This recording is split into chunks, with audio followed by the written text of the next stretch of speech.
Queridos irmãos e amigos, desejo que a paz do Senhor Jesus esteja sobre cada vida e em cada coração. Vamos hoje estudar o tópico 2 da lição 3, que tem como título A Encarnação do Verbo. A lição será ministrada no dia 19 de janeiro de 2025.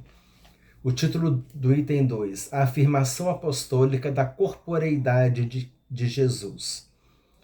2.1 O que era desde o princípio. João, capítulo 1, versículo 1.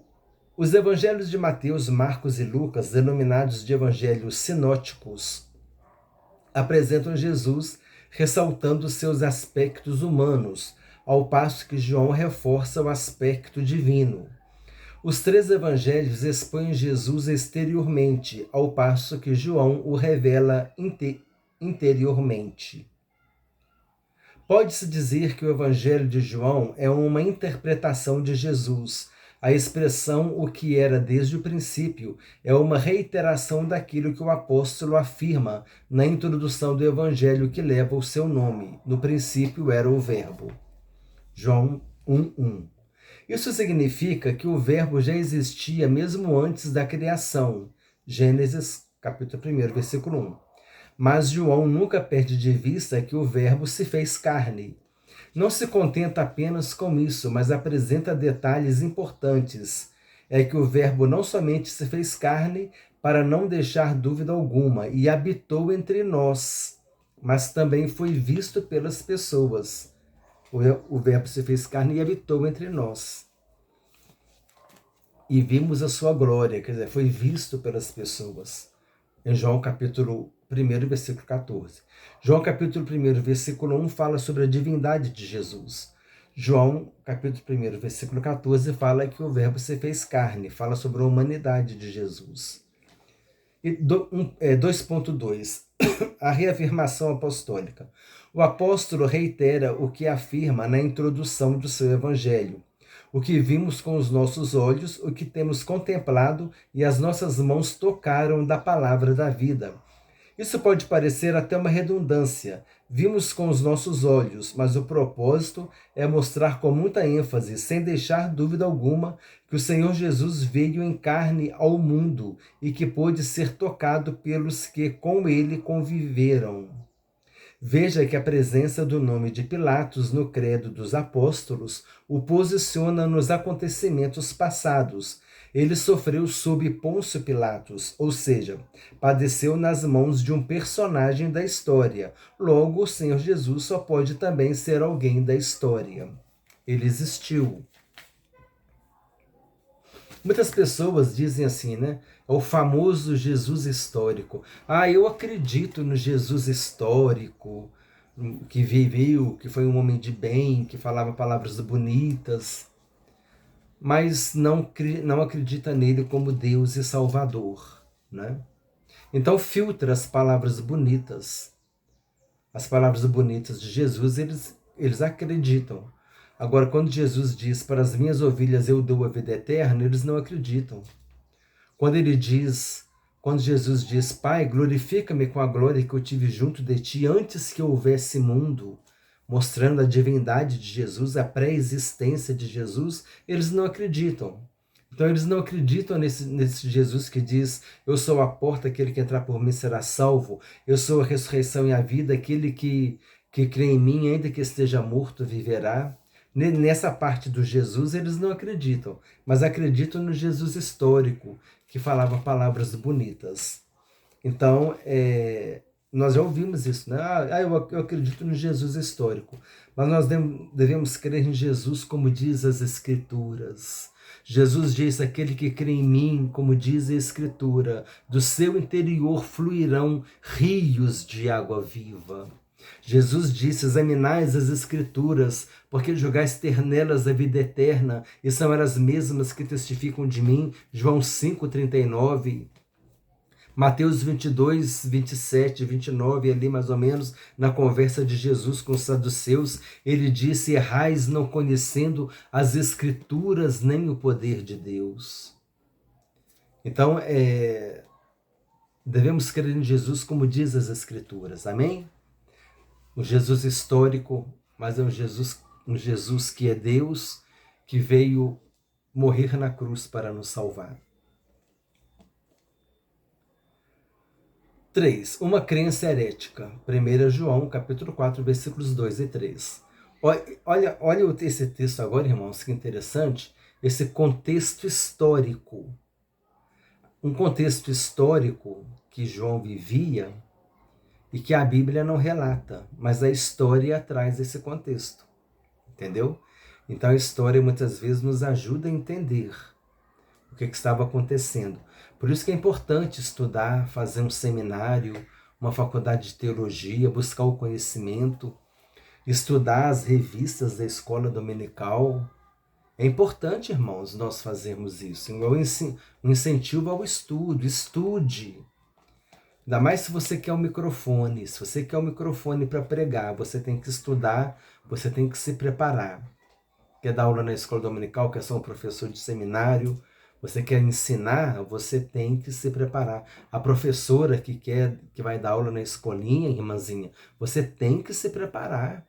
Procura cursos, estudos sobre como trabalhar com criança, psicologia infantil, as histórias das crianças, os argumentos, assim, os equipamentos que você pode usar, o material didático que você pode usar. Procura fazer um curso na internet aí de como trabalhar com crianças na escola dominical. Procura aprender coisas para você aplicar novidade, trazer coisas boas, interessantes para as crianças, você aprofundar nessa área.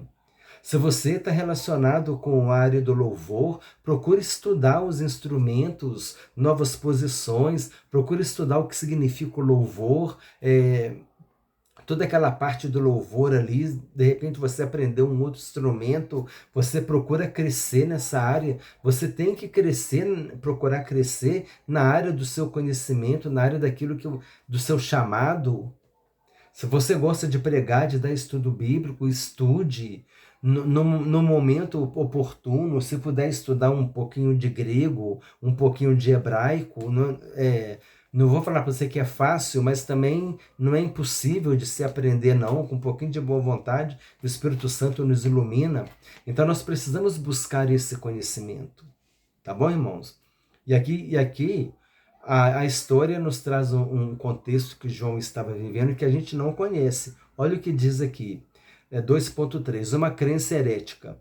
João viveu seus últimos dias na cidade de Éfeso, que era a cidade de Cerinto, ou Doceta. É o do docetismo, né? Da heresia que negava que Jesus vinha em corpo humano, em carne. Os escritos do apóstolo João, o Evangelho, as 3 epístolas e o livro do Apocalipse. Quais são os escritos do apóstolo João? O Evangelho de João, as 3 epístolas e o Apocalipse. Foram produzidos na última década do primeiro século, entre o ano 90 e o ano 100. O ano 99, né? O ano 100. Nessa época, o docetismo já se difundia entre os cristãos. Por isso o apóstolo esclarece de maneira direta que todo aquele que nega que Jesus vem em carne não é de Deus. Veja a gravidade dessa heresia, pois se Jesus não teve corpo físico real, ele também não morreu. E se não morreu, também não ressuscitou. E se não ressuscitou, logo não há esperança de salvação. Paulo disse: Jesus não ressuscitou, vã é a nossa fé. Por essa razão, o apóstolo João foi contundente contra os docetas. Os expoentes de tal crença são chamados de enganadores. Então a gente vê aqui o docetismo, né, que estava atacando a igreja, a doutrina bíblica de Jesus como homem, no contexto histórico da igreja apostólica. E a Bíblia não traz isso, mas a gente vê pelas informações históricas que João viveu na cidade de Éfeso, que tinha esse rapaz aqui chamado Cerinto, que era um doceta, que estava espalhando essa doutrina falsa. E João, por causa disso, ele escreveu que se um espírito nega que Jesus Cristo vem em carne, esse espírito é um falso espírito, é o espírito do anticristo, não é para crer nele. Sinopse 2. Os evangelhos sinóticos apresentam Jesus ressaltando seus aspectos humanos. ao passo que o Evangelho de João revela o seu aspecto divino. Uma breve aulinha sobre os evangelhos sinópticos. Mateus, ele escreveu para os judeus. Ele apresentou Jesus como rei. Marcos, ele escreveu para os romanos. Ele apresentou Jesus como servo. Marcos não podia apresentar Jesus como rei, né? Porque senão ia ter problema com os romanos. Então ele queria falar de Jesus, ele apresentou Jesus como servo. A gente vê que Marcos, ele tem um texto lá em Marcos que fala assim: porque é costume dos judeus, quando chegar, lavar as mãos, lavar os copos, né? Quando chega em casa, lava as mãos, lava os copos. Então ali a gente viu aqui, porque isso é prova de que Marcos não estava escrevendo para os judeus, porque Marcos não ia escrever para os judeus o costume dos judeus, os judeus já faziam isso. Mas ele estava explicando para os romanos o costume dos judeus. E apresentou Jesus como servo, né? Porque os romanos eram os dominadores da época. E Mateus procurou convencer os judeus que Jesus era rei. Então Mateus apresenta Jesus como rei, escreveu para os judeus. Marcos apresenta Jesus como servo, escreveu para os romanos, falou sobre os costumes dos judeus. Lucas era grego. Ele escreveu aos gregos. O Evangelho de Lucas é direcionado aos gregos. Apresenta Jesus como filho do homem. Não podia apresentar Jesus como Deus, porque os gregos eram muito politeístas, não iam aceitar. Não tinha razão para mostrar Jesus como servo. Mas a gente sabe que a cultura grega é uma cultura antropocêntrica. O homem é o centro. Você via aquelas imagens, né? Aquelas imagens com realismo, né? com a beleza, com o realismo, as imagens dos deuses, né? Das deusas que os gregos faziam, que tinha muito realismo, que tinha muita beleza. Então os gregos eles gostavam muito disso, eles valorizavam muito a parte humana, o homem, né? Eles eram antropocêntricos. Lucas era grego, conhecia a cultura grega. O que Lucas fez? Apresentou Jesus como filho do homem, né? É simetria, né? A simetria, a beleza, realismo, as obras gregas têm isso, né? A simetria, quer dizer, tudo certinho, tudo bonitinho, com beleza, com realismo. O realismo às vezes, por exemplo, aquele deus grego lá aparecendo as curvas do músculo dele, um semblante, né, da deusa sorrindo. Aquilo era um realismo que eles procuravam colocar naquelas estátuas. Então tinha beleza, tinha simetria, tinha realismo. Então é assim que os judeus faziam as suas obras, colocando o homem como centro, antropocentrismo. Então Lucas era grego, conhecia a cultura grega, apresentou Jesus como filho do homem. Apresentou Jesus como homem também, já que os gregos valorizavam tanto o homem, ele falou a linguagem dos gregos. E João é uma epístola universal, apresenta Jesus como Deus. Então, recapitulando, Mateus apresenta Jesus como rei, escreveu para os judeus. Marcos apresenta Jesus como servo, escreveu para os romanos. Lucas apresenta Jesus como filho do homem, escreveu para os gregos. E João é a epístola universal para todos. E apresenta Jesus como o Filho de Deus. Aqui está falando os evangelhos sinópticos. Quais são os evangelhos sinópticos? Mateus, Marcos e Lucas. Sinópticos, duas palavras em grego, que é sin, a ideia de junto, de mesmo, e óptico é a óptica, né? É a visão. Sinópticos, a mesma visão. E a gente vê que Mateus, Marcos e Lucas, eles relatam as passagens bíblicas trazendo passagens semelhantes. Aí, às vezes, um traz um detalhe, outro traz outro detalhe, né? Eu gosto muito de usar esse exemplo de quando Pedro ele cortou a orelha do servo Malco.